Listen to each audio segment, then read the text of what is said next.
Aloha. Alright, this is going to be my update catch-up video from when the van blew the transmission out, January 21st. It's a bad time for me. It's real dark. I didn't know what was going to happen. My friend, my Rasta friend, he comes over, I want to say it's February 4th.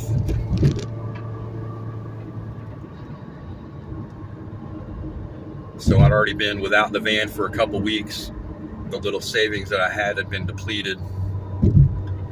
And he had already called me and told me that he bought me a used transmission and was going to have the mechanic put it in for me. Just the mechanic was backed up. And the only way that I've been making money is driving Uber. So he calls me up. It's a Saturday and it's a Sabbath. And he really practices the Sabbath holiday.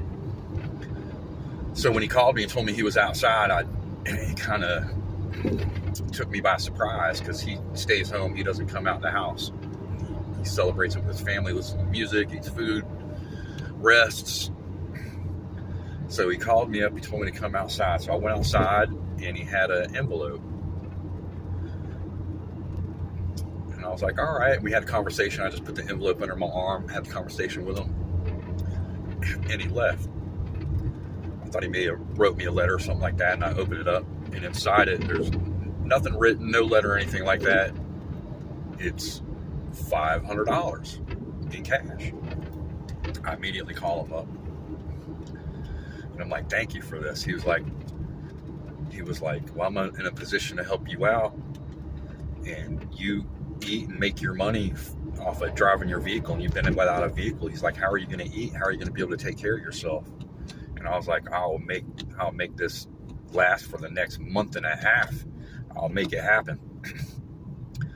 So before he gave me that money, after my van broke down, I was freaking out. I was like, what am I going to do? I don't know what to do. I'm like, I'm going to have to get the bicycle out and go ride around and put in applications and try to get a job. And I did that. And then I was like, well, I guess it's time to file my taxes, which I didn't know if I should do or not because I still haven't got my taxes back from last year. So I told my friend that I'd file my taxes and I would pay him back. And he told me that I didn't ask for the loan, or I didn't ask for any money. And it wasn't a loan. It was just something that he was giving me. Because I was like, I want to pay you back. I want to give it back to you. So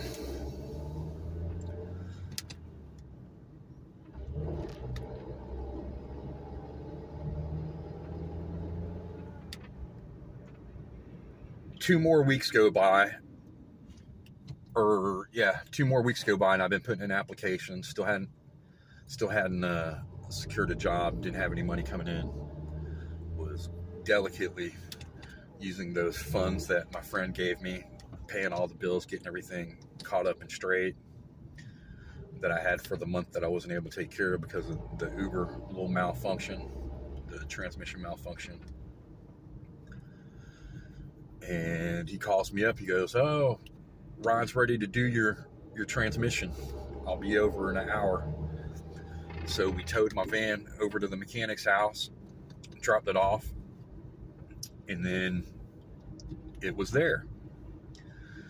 Well, while this was going on, I got an interview for a little home remodeling company, being a little indoor customer service rep at BJ's, telling people they can get gutters and stuff like that. And I was riding my bike. I rode my bike to the interview. I rode my bike to the training session. I told the guy that, I had a vehicle and the transmission went out, and I had it in the mechanic shop. And well, there was some times where it was raining and it was kind of cold and gnarly, and I was like, man, it just doesn't make sense for me to ride the bike. I'm going to get to wherever I'm getting to, and it's going to be gnarly. So I called him up, and I ended up losing the job. I don't think the guy thought that I had a vehicle or was telling the truth about it getting fixed or whatever. So right after I lose that job, I get an email, and it's from one of the credit reporting agencies telling me that I have a deposit in my bank account. I'm like, huh? So I checked the bank, and my tax money for this year came in, not last year, but this year.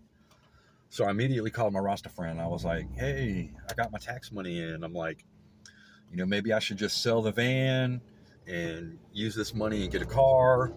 And he was like, well, I've already paid for your van to get fixed. And I was like, okay. I'm like, I still don't have any money coming in while it's being repaired. And I was actually kind of paranoid and scared that I wasn't going to be able to have it repaired, because I had done some research on it. And this just goes to show you how awesome Ryan the mechanic is. But I thought that there was going to be a problem with the electronics in the van with the new transmission converting. But I told him I'd been looking at some vehicles online, because I didn't think, I was going to get the van back. And I'm like, I think it'd be smart for me to try to get me something that I can drive just specifically for Uber, and now would be the time to do it since I had the tax money. So I started looking around at vehicles, and I found a 2006 Cadillac with 92,000 miles on it. The guy wanted $3,200 or something like that for it in St. Augustine. I called the guy up. He's like, yeah, it's for sale. So I immediately called my friend, and I'm like, hey, I just found a Cadillac. It's got 92,000 miles. It's a 2006. And he's like, please don't buy an 8-cylinder or a 6-cylinder. He's like, please. So I was like, all right. I'm like, let me keep looking. So I was like, let me just put a little post while I was looking on Instagram. So I put a little post on Instagram about my transmission being blown out and me not having any transportation and needing to work. And Theo sends me a message, and he goes, hey, I know someone's selling a little Honda for $1,500 if you're interested. And I was like, yeah, man, that sounds awesome. So I got the number of the person he said that was selling the Honda, and I texted them, and it was a weekend. And I was like, if you're not selling to anyone else, I'm in no rush. He's like, oh, I'm having steak dinner with my wife, and then we're going camping. I'm like, no rush. I'm like, I'll come see it whenever you have the opportunity. I'm like, $1,500 is a blessing, because everything I'd been looking at was in the $3,000 range.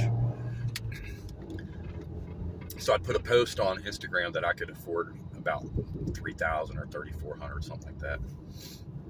That way it'd give me the money to pay all the taxes and the title and license fees and pay my insurance to where I could get back into a loop of bringing money back in. Well, he calls me that Sunday. He's like, oh, you want to come look at it tonight? I was like, oh, you got the title? I'm like, how do you want me to pay you, dude? I'm like, if I decide to buy it, how do you want me to pay you?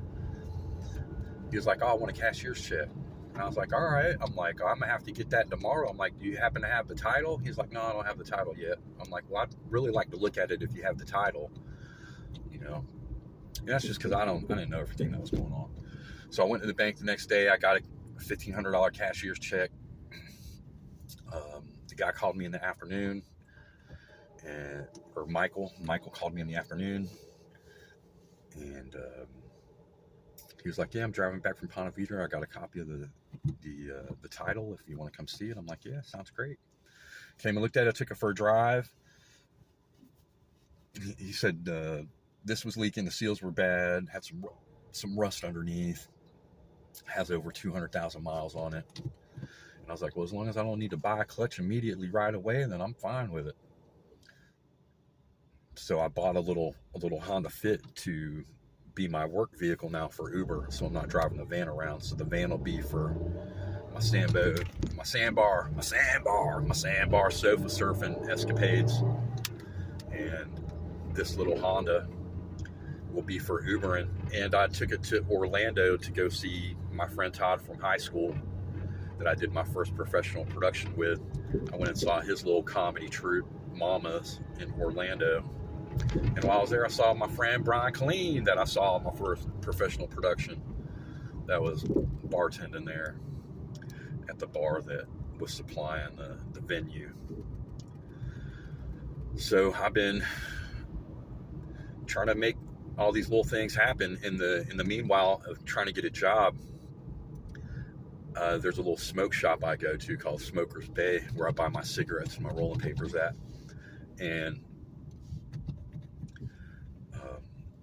CJ, one of the guys in there, he goes, "Hey, have you ever thought about, doing this or that?" I'm like, "I've kind of thought about it, but I never really pursued it because no one really, presented that opportunity to me. I wanted it to be like a path to go down if someone presented it to me." So he goes, "Here, man." He writes down a name, writes down a phone number, and he gives it to me. I'm like, okay, this is the first time this has ever happened to me. So I'm going to follow this lead that has just been given to me. So I send some resumes into the local IATSE. And I talked to Jennifer there. And I get accepted to come in as a journeyman with the union. I've yet to get my first job, but I have paid my dues, and I have completed all of my safety certifications. I even completed the training for trainer certification. When I was in college, part of my Bachelor of Science degree was a specific program training for trainers that I got into. And I completed their customer service certification. And I got on the website and I looked at little jobs coming in and the little wish list. And I said that I'd like to be part of the little safety program, because that's what I'd like to do to try to find a way in, is at least try to leverage my safety degree into a job, being that after this time of exploration, trying to make something happen on my own, it's a lot more difficult than I thought it'd be. I thought some things would happen a little easier, and they haven't.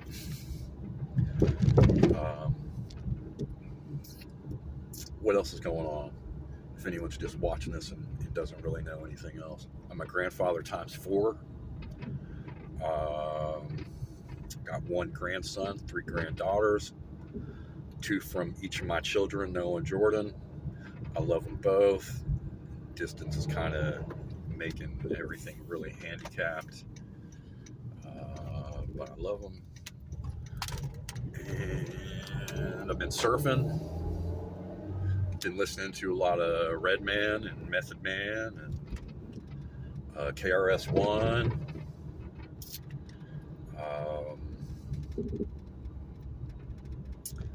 And I'm trying to reconnect with all my friends that I lost communication with. Like when I started my journey, and like I started doing community theater, and then I met my wife, and then moved on and went to school, and then some things happened. I'd never thought that I was gonna lose any of my friends. I thought they were all with me on my journey. I brought them with me everywhere, and I even brought them so close with me. I never wanted to let anyone even get close enough to me that I was close with them, because it was like no one could ever take their places ever.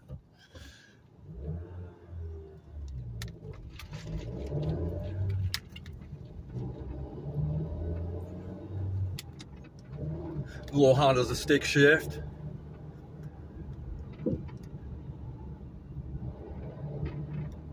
I've officially put 3,235 miles on the Honda since I purchased it. I did an oil change as soon as I got it. Got me some good Castrol 20,000 mile synthetic. Got me a K&N oil filter. Got me a new air filter. Replaced some lights in it. I fixed the seals and the mechanism in the sunroof. I fixed the hydraulics in the trunk. It wouldn't stay up. Bought some new hydraulics and replaced those. and then it was shaking as soon as I would get up to like 50 miles an hour. And I was like, man, what is this? And I had actually experienced this in my van. And I kept thinking, you know, maybe they cut the springs in its suspension because this drop's kind of low. It's kind of sporty.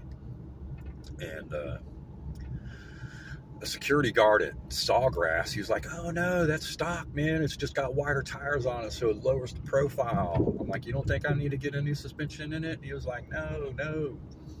So I talked to my other friend, my Rasta friend that helped me out, and I told him about this car. And he's like, oh, you got to buy the car. I'm like, should I buy it?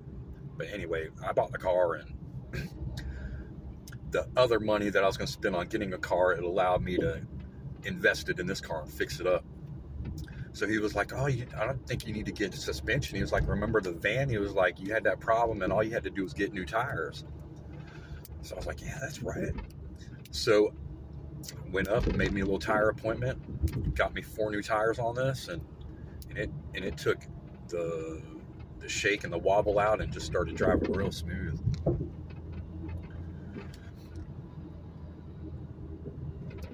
Well, I think this is enough of a catch-up video. I'm rarely on Facebook. I don't have Messenger installed on my phone or anything like that. The only time I check it is when I go home. And I really rarely check it on the laptop. I usually just zone out on YouTube. But